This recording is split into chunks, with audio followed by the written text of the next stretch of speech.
Hi sir. Hi.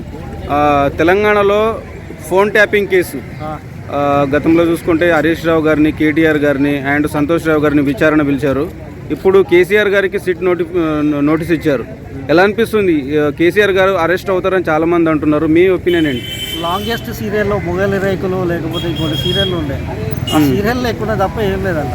వాళ్ళని పిలిచేది కూడా సాక్షులుగా పిలుస్తున్నారు తప్ప ఆ నిందితులే లేకపోతే దోషులు లెక్క వాళ్ళని ఎక్కడ పిలిచినట్టు ఏం లేదు.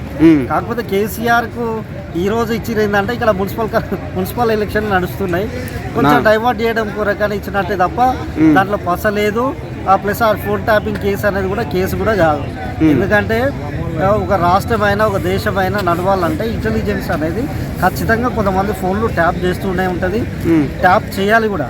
అది చేసే పని ఎవరిదైతే ఇంటెలిజెన్స్ ఏదైతే ఉంటుందో స్టేట్లో ఆ సంబంధించినటువంటి డిపార్ట్మెంట్ చేస్తే తప్ప ఈ మంత్రులు కాకపోతే వీళ్ళు ఇస్తారు, గైడెన్స్ ఇస్తారు, మీరు ఇట్లా చేయండి, నాకు ఇది కావాలి, ఏం జరుగుతుందో ఫలానా ఇష్యూ గురించి ఏమంటే వాళ్ళు ఆ రిపోర్ట్ తెచ్చిస్తారు. గతంలో కేసీఆర్ చెప్పినట్టు వాళ్ళు ఇంటెలిజెన్స్ అనేది ఏం చేస్తుంది అనేది get the reports from the intelligent అంటారు. అంటే నిఘా ఉంచడం వేరు, వాళ్ళ పర్సనల్ కాల్స్ కూడా వినడం వేరు కదా. ఎవరు విన్నారు? ఇప్పుడు కేసీఆర్ అయితే డైరెక్ట్ లేదు కదా. నిన్న నైట్ రఘునందన్ రావు గారు ABN లో ఇంటర్వ్యూలో క్లియర్ కట్ గా చెప్పారు. ఆయన ఒక మామూలుగా కాల్ చేసి అమౌంట్ నరేంద్ర మోడీ యొక్క ఇంటెలిజెన్స్ ఉంటది కేంద్రంలో, అది ఎవరి కాళ్ళు తింటాడు? ఈయన రఘునందన్ రావు చెప్తాడా? ఈయన కూడా అడ్వకేటే కదా. ప్లస్ ఇప్పుడు స్టేట్ లో రేవంత్ రెడ్డి ఉన్నాడు, ఇప్పుడు వాళ్ళ మంత్రుల యొక్క ఫోన్లే ట్యాబ్ అవుతానే అంటున్నాడు. బట్టి ఫోన్ ట్యాబ్ అవుతా, మన ఫోన్ ట్యాపింగ్ అవుతుంది, లేకపోతే కోమటిరెడ్డిది అవుతుంది, వాళ్ళకి సంబంధించినటువంటి మినిస్టర్లే అవుతున్నాయి అనే ఆరోపణలు ఉన్నాయి. అంటే చేస్తూ ఉండొచ్చు కూడా, ఎందుకంటే ప్రభుత్వాన్ని అస్థిరపరచడం కొరకు వీళ్ళు చేస్తున్నారన్న కోణంలో కూడా ఉండొచ్చు. ఇప్పుడు కేసీఆర్ కు నోటీసులు ఇవ్వడం అనేది ఒక సూర్యుని మీద ఉమ్మేయడమే. ఆ సూర్యుని మీద ఉమ్మేయడం వల్ల ఏమవుతుంది? మళ్ళీ వచ్చి అల్ల మీదనే పడుతుంది తప్ప ఆ కేసీఆర్ కు ఎంట్రుక కూడా ఏం కాదు. అంటే ఫోన్ ట్యాపింగ్ జరగలేదంటారా మీరు? జరిగి ఉండొచ్చు, ఇప్పుడు కూడా జరుగుతుంది.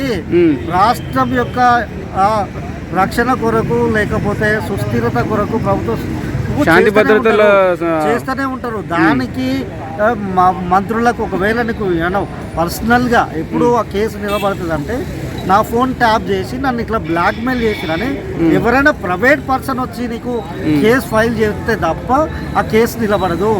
హీరోయిన్లను ఏదో అది ఇది అంటుంటారు. ఏ ఒక్క హీరో అయినా నా ఫోన్ ట్యాపింగ్ చేసి నన్ను ఫలానా పొలిటికల్ లీడర్ వాడుకున్నాడని ఎక్కడన్నా పోలీస్ కంప్లైంట్ అయిందా? లేనప్పుడు మీరు ఫలానా వ్యక్తి హీరోయిన్ అని వాళ్ళ యొక్క భద్రతని, వాళ్ళ యొక్క గౌరవాన్ని మీరు కించపరుస్తూ, మీరు అగౌరవపరుస్తూ మీ పొలిటికల్ రాజకీయం కొరకు చేసేటటువంటి ఒక చిల్లర కేసు ఫోన్ ట్యాపింగ్. అంటే దీంట్లో ఎలాంటి అరెస్టులు ఉండవంటారా? 100% ఉండవు. ఒకవేళ అరెస్ట్ ఉండాలంటే ఎవరైనా ఒక ప్రైవేట్ వ్యక్తి నా ఫోను, నా వ్యక్తిగత యొక్క ఫోన్కి సంబంధించి ట్యాప్ చేసి నన్ను ఈ విధంగా ఆ ఇబ్బందులకు గురి చేసారు, ఈ విధంగా నన్ను నష్టపరిచిరని కేసు ఫైల్ చేస్తే తప్ప ఆ ఫోన్ ట్యాపింగ్లో అరెస్టులు అనేటివి ఉండవు. కేసీఆర్కి నోటీసులు ఇవ్వడం అనేది ఒక చిల్లర వ్యవహారం, ఒక చిల్లర కథ. అది ఆ డైవర్షన్ పాలిటిక్స్లో రేవంత్ రెడ్డి PhD చేసిండు. ఆ PhDకి సంబంధించిన తెలివిని ఇక్కడ రోజుకు ఒక డ్రామా లెక్క దాన్ని వాడుకుంటాడు తప్ప ఆ కేసు నిలబడేది కాదు, ముందుకు పోయే కేసు కూడా కాదు. Okay sir, okay, thank you.